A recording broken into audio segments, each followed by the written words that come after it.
This is a quick video to show you a little bit about the expectations that you should have for your live virtual class meetings starting on Monday, September 28th, and a little bit about our expectations for you as a student.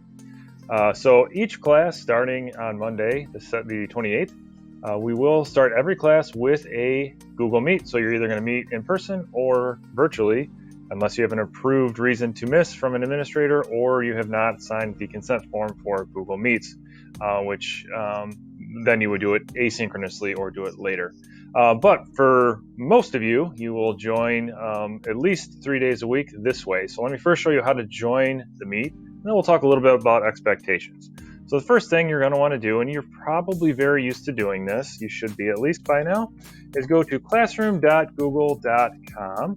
Then you're going to click on the particular class. So if it's, let's say it's 8:30 and on Monday morning, and I need to go to my first period class. Now this one is a fourth period class, but I'm just going to show you how it works. So let's say I'm going to my computer and internet fundamentals class. I click on it, and you'll see right here at the top, right under the title of the course, it says Meet Link. You're going to click on that, and that will take you into your class. Now this is going to pop up a screen just like this. Your camera will start. It'll say join now. You click join now, and then you're in the meeting or the class, the virtual class. Okay. No one's in there now because that class is a meeting now, but once you click on that, you'll be in the class. So that'll be how you get in there, again, using this link right here. So once you're in the class, we would like you to have your camera on.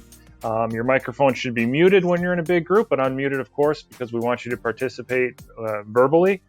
You can turn your camera off for, here and there if you need to. Like I think I said last video, blow your nose, or if you need to excuse yourself for a minute, if you run to the restroom or something like that, it's totally fine to shut your camera off for a little while. But when you're participating in class, we want you there with your camera on. If for some reason you need to shut it off for an extended period of time, but you're still participating, you're going to need to send an email to your teacher just to let them know why and communicate with them to make sure that that's okay.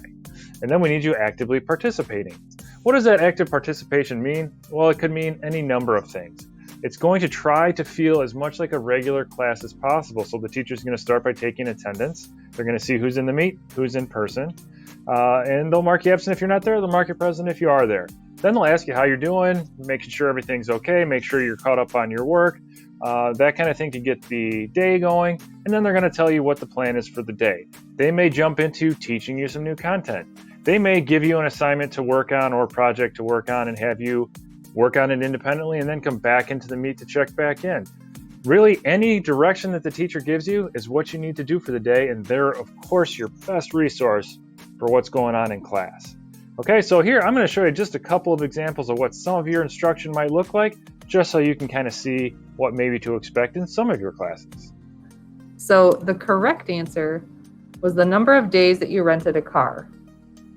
The incorrect answer that was chosen most frequently was cost per day.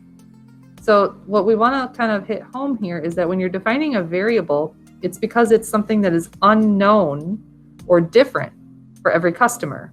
So I know how much it costs per day to rent the car. I know it's $45. So if we were like taking a normal quiz and you wrote this down as your answer, I would say something like, we know this.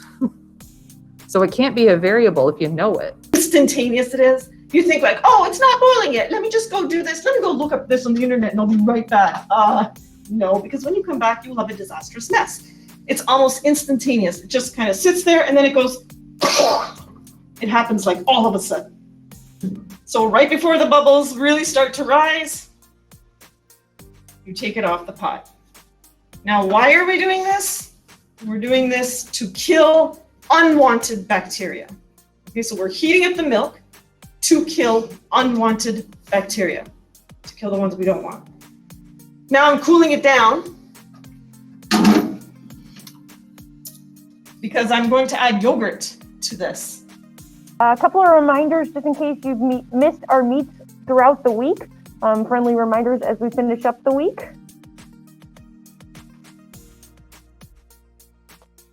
So again, you want to be doing things in order as we put them on this calendar. So the tracker is super important to you. We'll talk about that later.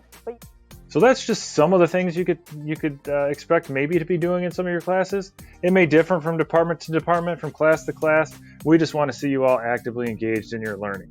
So if you have any questions at all, your best resource again is going to be your teachers. You can always ask me any questions or any other member of the administrative team. So we wish you the best of luck in your meets. I've got a lot of work to do right now, but I think I'm just going to go back and watch more of those math and science classes because that's some really good stuff. But anyway, we hope you have a great weekend. We're really looking forward to these live meets. Stay safe, and we'll see you soon.